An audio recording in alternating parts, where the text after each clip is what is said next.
I'm TJ Gadget Man, and we're in Punta Cana. Welcome to Treasure Hunters.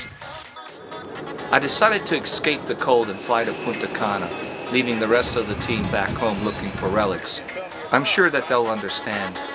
With a direct flight to Punta Cana leaving Philadelphia, it only takes 3.5 hours before you land at the Grass Hut Airport.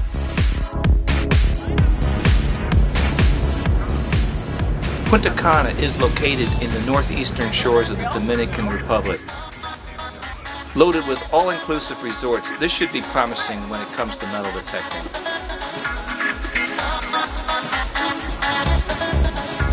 There are also beachside markets and plenty of water sports. This thing. Is it a shark?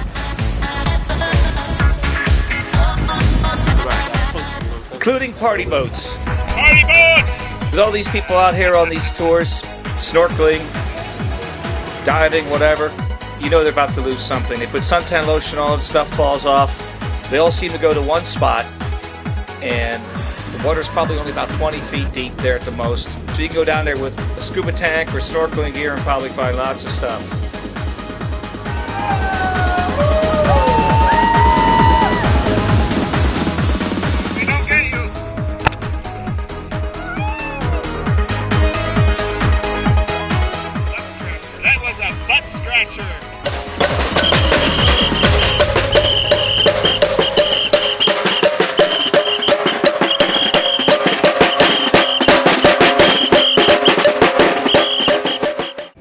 Okay, we're off in Punta Cana with our pilot. What's your name? Daniel. Okay, off we go. Okay, we're off to Punta Cana, looking for the gold, looking for the treasure. All right, so we found this cool guy named Daniel.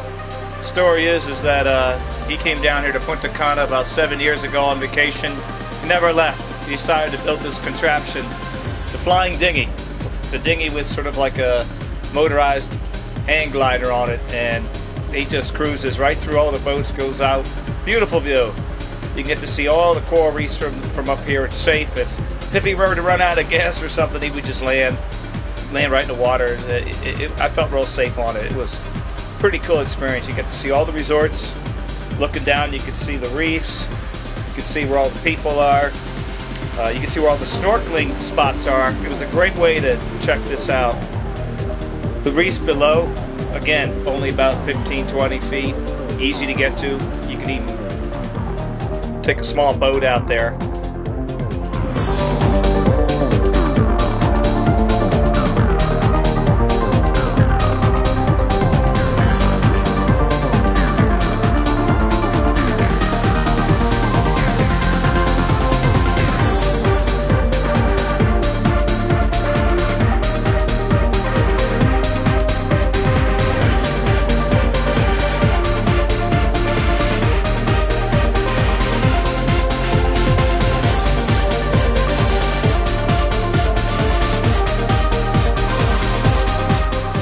As we cross over the lagoon on the southern side of Punta Cana, you can see it's a national park reserve. Lagoon here, horseback riding. You can even snorkel off of this by yourself and look for things. As you can see down below, there's lots of boats. You could probably just swim or snorkel out to them pretty easily right from the shore. So I thought this was a great idea. Go up here, check everything out, and then head out later. At least when I come back next year, I'll know where to go.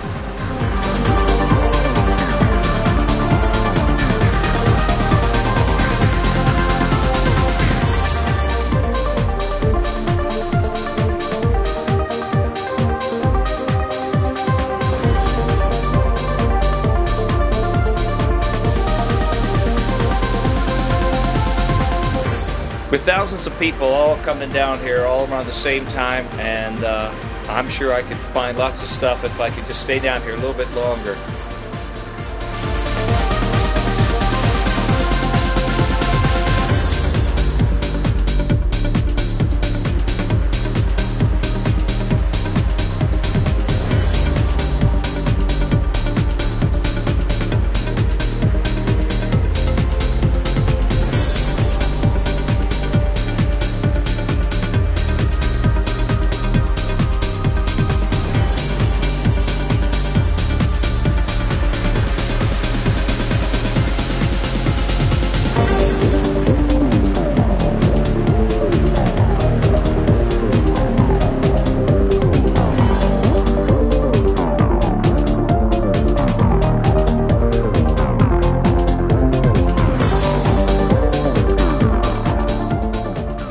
was a pro, man. Look, he just pulls right up to this guy. Wow, that was excellent. Yeah. That was great. Thank you. That was good footage. Good movie. Wow, happy. Be careful.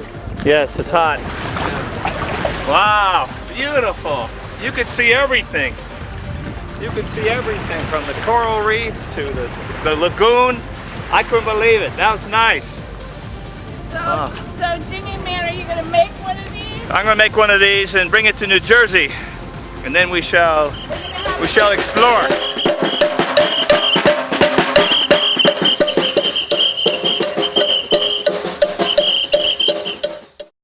Welcome to Punta Cana, and we're down here. It's 80 degrees. We're going to be metal detecting the beach.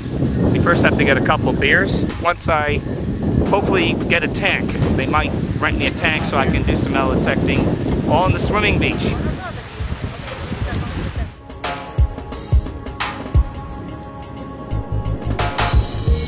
Finding most of my stuff right here on the beach. Mostly coins, pesos, Russian coins, few Canadian coins, mostly rubles. Most of the stuff is found in about knee deep to waist deep of water, right here in the sort of the wash here.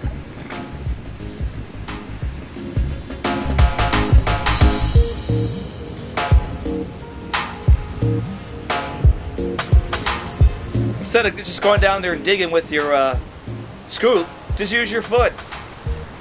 I took my foot, I got a target, mark it, and then just fan the sand with my foot. Makes a huge hole. You want to keep hearing the signal. You don't want to dig too big of a hole and then your target sinks deeper. But as long as it's there, you can dig the hole. You can get down there within like a few seconds.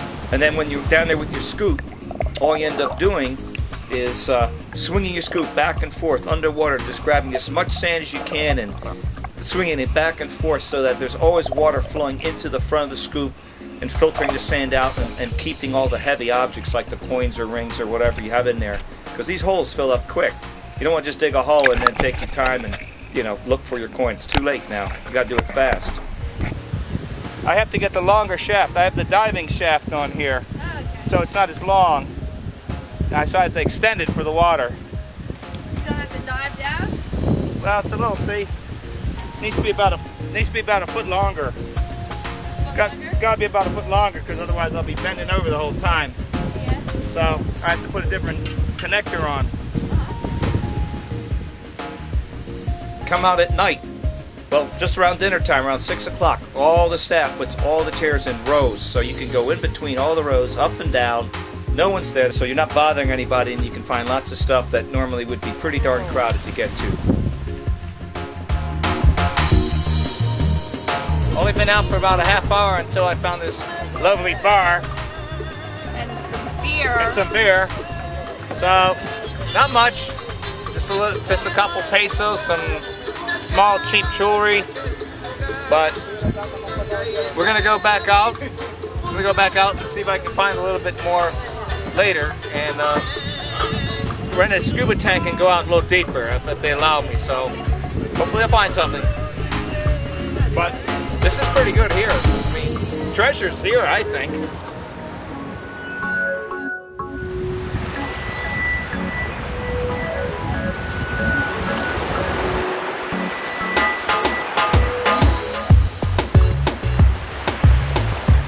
Well, I found some gold yesterday, a little silver today. Most of the valuable targets were found right here, right at the water's edge, where the water meets the beach at low tide, right where the seaweed is.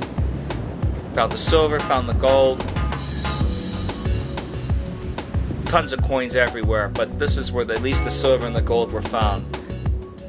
Well, I'll be looking for rings in the next episode, out in the water. I did get the tank.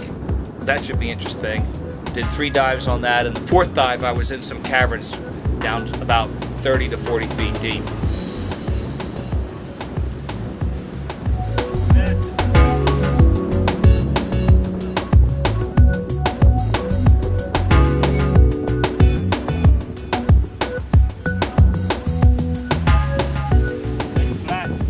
It was so easy that even the staff, after watching, tried out metal detecting and found pesos themselves.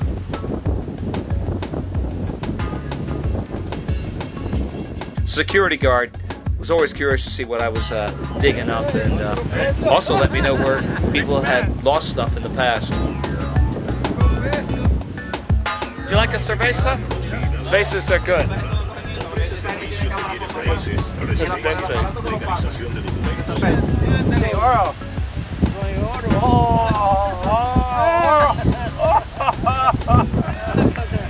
Find the gold! Gotta find the gold!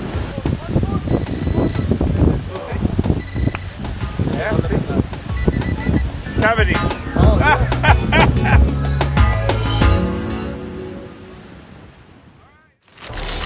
Let's see what I got.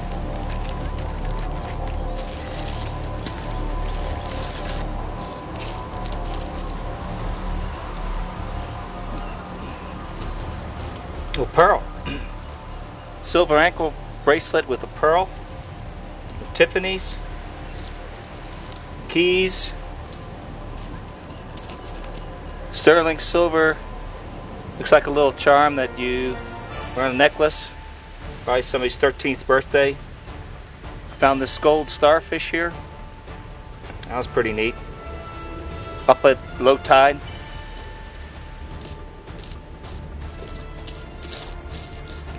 Most of this stuff was found in the ocean, even though some of the coins coming up were in pretty darn good shape. So a lot of corroded stuff. This is the kind of stuff I found mostly on top of the sand. Some kind of button with a diamond in it. Here's a kind of a religious necklace. 25 pesos. Not sure what this one says. So anyway, turned out to be pretty good. I'm going to come back next year, do some diving out by a coral reef where they said they've been finding gold and silver coins from an old Spanish galleon. I'd like to check that out. I've also heard that the government knows about it and the Navy's out there, so not sure if I can get to it, but it's near the airport in Punta Cana. It's in 20 foot of water, and the coral reef looks very much like the caverns that we'll be diving in the next episode. So stay tuned. Good luck.